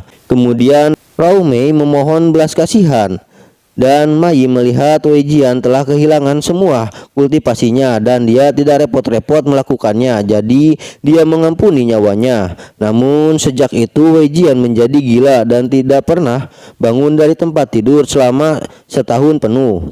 Setelah mengetahui apa yang terjadi 3 tahun yang lalu, kini Xin Li mengeluarkan aura kemarahannya. Apalagi teman lamanya kini telah menderita. Meskipun Wei Jiang tidak mati, penderitaannya lebih parah daripada kematian. Lalu dengan kesalnya Xin Li menanyakan keberadaan Ma Yi. Lalu Yue Jiang menjawab, "Dalam kota East Beauty." Setelah itu tanpa berbelas kasih Xin Li menghabisi Yue Jihang, walaupun Yue Jihang meminta maaf kepada Xin Li. Lalu Xin pun beralih di City East Meiji siang. Terlihat Rao Mei sedang merawat Wei Jian dan Rao Mei dikejutkan oleh kedatangan Xin Li seraya berkata, "Apa dia baik-baik saja?" Lalu sembari melihat Xin Li, Rao Mei menjawab, "Tidak terlalu baik, Xin Li. Apa yang terjadi saat itu tidak ada hubungannya dengan Wei Jian." Sebenarnya sebelum melanjutkan perkataannya dengan cepat Xin Li menanggapi, "Aku sudah tahu keseluruhan ceritanya. Sekarang Wei Jihang sudah meninggal. Jadi sekarang terlebih dahulu menyembuhkan luka kakak Wei."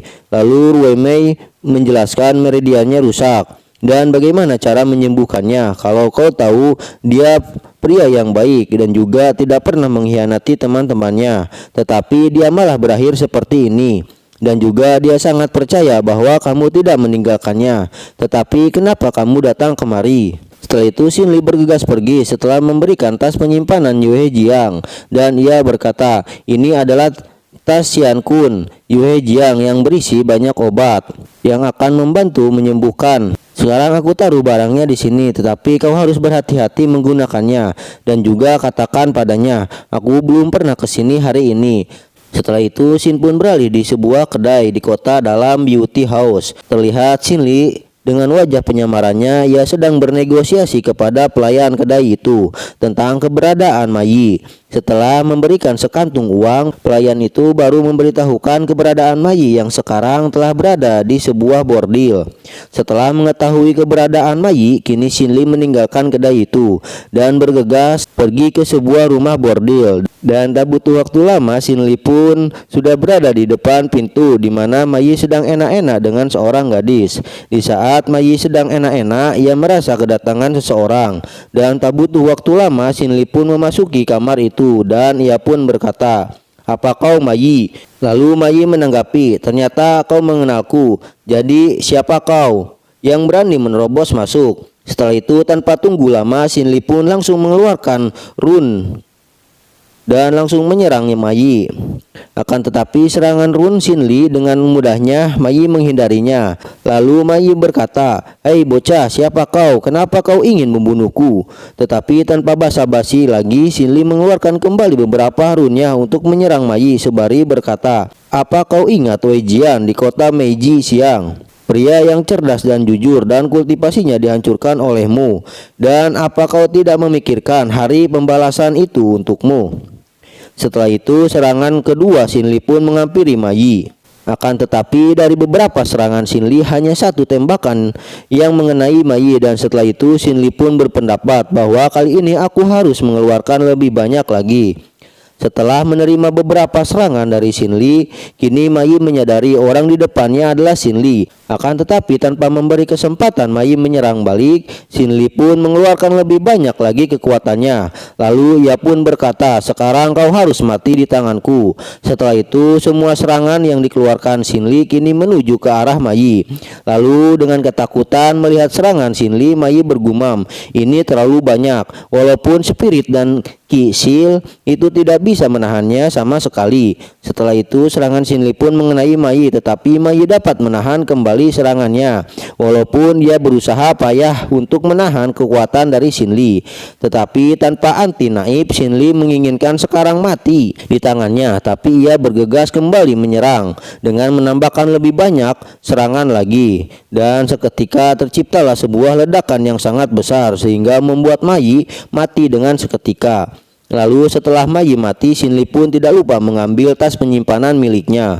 Dan keesokan harinya di kota kuno Sang Yuan, terlihat penguasa kota kuno Sang Yuan yaitu Hu Yojing terlihat marah setelah mengetahui Mai mati di wilayah mansionnya. Setelah itu ia meminta seseorang untuk menyelidiki apa ada orang aneh di beauty house malam ini, dan juga memblokir kota Sang Yuan dan menanyakan ke seluruh rumah untuk melihat apakah ada orang yang mencurigakan. Selain itu, panggil Chen Lao melihat taktik apa yang digunakan pelaku ini.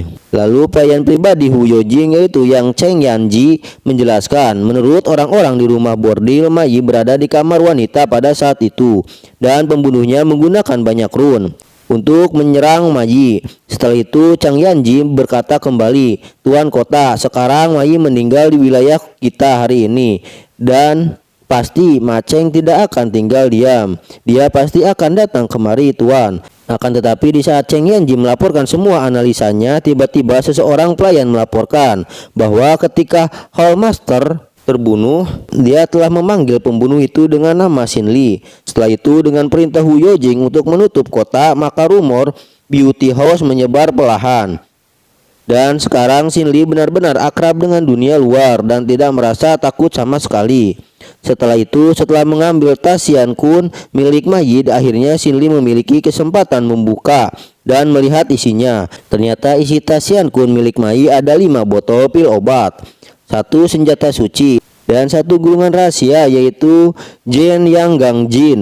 Dan teknik Jian Yang Gang Jin berasal dari sekte Yan Yang, dan teknik ini dibagi menjadi gulungan tingkat atas dan bawah. Dan teknik ini juga dapat diperbaiki di negara bagian Danyang. Setelah itu Xin Li pun mendapatkan tanda kayu Feng Shui dan itu adalah identitas desa. Lalu Xin Li menerka bahwa orang-orang dari Bos Wijai secara terang-terangan membuka Hong Detang di kota dan menjalankan berbagai bisnis yang berhubungan dengan kultivator. Tampaknya perlawanan mereka dengan keluarga kerajaan tidak benar. Mungkin masih ada rahasia yang tidak diketahui di dalamnya. Setelah itu Xin Li pun bergumam, setelah melihat barang jarahannya, sekarang aku sudah membunuh Mai dan mengambil gulungan aslinya. Ini sangat rahasia untuk dikirim ke desa Bosui. Jadi aku takut mereka tidak akan melepaskannya. Sepertinya aku harus perlu ekstra hati-hati dalam melakukan sesuatu di masa depan. Jadi aku harus lebih waspada. Akan tetapi tiba-tiba Xin Li dikejutkan sesuatu setelah mengingat bahwa kini saudara Wei Jian sekarang dalam bahaya setelah identitas Xin Li sudah terbongkar. Dan seketika Xin Li pun bergegas pergi ke kediaman Wei Jiang untuk berjaga-jaga karena situasinya akan lebih buruk. Setelah itu Xin pun beralih ke kediaman Wei Jian. Terlihat Romei sedang memberikan obat kepada Wei Jian. Namun mereka dikejutkan atas kedatangan Xin Li. Lalu dengan tidak percaya Wei Jian bertanya, "Saudara Xin, ini benar-benar kamu?" Xin Li menanggapi, "Saudara Wei, kamu kini terlibat. Jadi aku sangat menyesal. Jadi aku minta maaf." Tetapi seraya mengabaikan permintaan maaf dari Xin Li, Wei Jian langsung menyapa Xin Li, "Hai bocah, kemana saja kau selama 3 tahun ini? Jadi masuklah ke dalam rumah, mari kita berbicara." Dengan rasa bersalah Xin Li berkata, "Saudara Wei, aku tidak bisa membantumu. Tetapi bagaimana cederamu?" Wei Jian menanggapi, "Saudara Xin, apa yang kamu bicarakan? Apa menurutmu Wei Jian adalah orang yang lemah seperti itu?" Tetapi percakapan Wei Jian dan Xin Li dipotong oleh pertanyaan Rumei. "Saudara Xin, aku ingin bertanya, apa kamu yang melakukan pada Mai?" Xin Li menjelaskan, "Ya, tapi jangan bahas ini dulu. Aku datang ke sini untuk melihat kalian. Dan apakah barusan petugas kota keliling datang ke sini?" Wei Jian menanggapi, "Ya, benar. Penjaga kota memang datang ke sini dan itu sangat berisik." Setelah itu Xin Li pun menjelaskan bahwa sekarang kondisinya sedang buruk dan aku menyarankan mereka berdua untuk meninggalkan kota ini. Akan tetapi Wei Jian bersikukuh tidak ingin meninggalkan rumah peninggalan orang tuanya. Karena Wei Jian telah mengambil keputusan, maka Xin Li pun tidak dapat memaksanya. Akan tetapi Xin Li pun akan memikirkan cara lain agar mereka berdua terhindar dari masalah yang Xin Li buat. Setelah itu, tak beberapa lama kemudian, Xin Li pun meninggalkan kediaman Wei Jian untuk bergegas pergi ke kediaman Ju Songji. Karena hanya dirinya yang dapat dipercaya dan juga mengetahui identitasku. Setelah sampai di kediaman Ju Song, ia langsung menyapa Xin Li, "Tuan Xin, bagus. Aku juga mencarimu. Mari kita bicarakan di dalam." Xin Li menanggapi, "Julau, apa yang sedang terjadi?" Lalu tanpa basa-basi lagi Ju Song bertanya pada intinya, "Apakah Xin Li bisa membuat pil gue Jindan kelas menengah?" Lalu Xin Li berkata, "Untuk apa pil gue Jindan? Lalu apa yang akan kau lakukan untuk itu?" Ju Song menjelaskan bahwa keluarga kelas 2 datang ke kota kuno Sang Yuan 3 hari yang lalu. Jadi keluarga kelas 2 ini ingin murid berbakat ini menerobos ke tahap tingkat selanjutnya. Karena itulah mereka mencari pil gue Jen. Dan kini Patriark Suba pergi ke kota Yuan untuk mencari obat itu, namun ia tak dapat menemukan pil kelas menengah kualitas murni. Jadi sekarang siapa saja yang bisa membawa pil kelas menengah tingkat murni ke ibu kota, maka akan mendapat hadiah berupa satu set real estate milik pusat kota, dan juga mereka berjanji setiap permintaan apapun dari yang mereka inginkan akan dipenuhi. Setelah mendengar hadiahnya, Shinli bergumam, apapun yang mereka inginkan, ini adalah anugerah yang aku inginkan. Karena Wei Jian kini membutuhkan tempat untuk berlindung, dan juga dengan adanya keluarga kelas 2 pasti ada perlindungan untuk mereka berdua. Jadi aku akan mengambil kesempatan yang bagus ini. Lalu tak beberapa lama kemudian, setelah Shinli memikirkan semua hal itu, dengan tersenyum ia berkata, apa kamu ingin pindah di pusat kota? Dengan serius Jusong menanggapi, aku berharap keluargaku memiliki reputasi yang baik di kota Sangyuan, dan kali ini adalah kesempatan. Jadi jika Tuan Xin dapat membantu, aku tidak akan pernah melupakan kebaikan ini. Setelah itu Shinli berkata, jika aku dapat memurikan pil kelas menengah tingkat pil murni, keuntungan apa yang akan aku miliki? Lalu Jusong menjawab, itu mudah, selama Tuan Xin dapat memurnikan pil kelas menengah tingkat pil murni, aku bisa menjanjikan keuntungan apapun yang Anda inginkan. Shinli menanggapi, maka seperti itu baiklah, aku akan datang 3 hari kemudian, berhasil atau tidak, aku akan memberi berita yang tepat. Tetapi Penatua Ju, bisakah aku bertanya, dari keluarga mana yang menginginkan pil itu? Lalu Jusong menjawab, dari keluargamu. Beberapa ratus mil di sekitaran kota kuno Sangyuan. Dalam hati Shinli ia bergumam, bukankah ini sangat kebetulan? Lalu Shinli menanyakan kembali, lalu siapa nama murid tersebut? Jusong menjawab, tentu saja namanya Mu Yuran. Setelah mendengar nama tersebut, Shinli merasa tersambar petir, dan ia pun bergumam, mengapa aku harus bertemu dengannya lagi? Sementara itu Shin pun berpindah ke kota Sangyuan, tepatnya rumah sementara keluargamu. Terlihat Mu Yuran sedang menyelesaikan latihannya, akan tetapi masih gagal untuk menerobos. Lalu Mu Sui Peng menanggapi latihan Mu Yuran sembari menghela napas. Kekuatan spiritual habis dan pernapasannya masih terganggu. Ini gagal lagi. Jadi Yuran, kita sudahi saja. Setelah itu Mu Sui Peng bergumam, gadis ini sangat berbakat, tetapi bagaimana dia bisa mengalami kemacetan di tingkat atas Lingsu? Lalu Yuran berkata, ayah, anak perempuanmu ini tidak kompeten, jadi maaf telah mengecewakan ayah. Sui Peng menanggapi, Yuran, latihan itu tergantung pada pikiran yang tenang, tanpa pikiran yang mengganggu. Sudah 3 tahun yang lalu kamu masih terinspirasi oleh Shinli, dan ayah bersumpah untuk memperbaikinya. Itu pasti akan membuahkan hasil. Lalu Yuran berkata, terima kasih ayah, Yuran pasti akan mengingatnya. Dan tak lama kemudian seorang pelayan menghampiri Mu Sui Peng. Guru terhormat, keluarga Ju dari kota Sangyuan, Ju Songqi ingin bertemu dengan Anda. Sui Peng menanggapi, Songqi ingin bertemu denganku, untuk apa dia di sini? Pelayan itu menjelaskan bahwa Jusong, dia berkata, telah membawa pil kelas menengah tingkat pil yang murni. Dengan terkejut, Mu Sui Peng memerintahkan kepada pelayannya untuk mengundang Jusong masuk ke dalam. Dan tak beberapa lama kemudian terdengar dari luar, Jusongqi menyapa patriarkmu. Aku berharap Songqi bisa bertemu patriarkmu. Sui Peng menanggapi, saudara Jusong Ming memiliki hubungan dengan lelaki tua itu beberapa tahun yang lalu, jadi aku berharap saudaraku tidak harus bersikap sopan.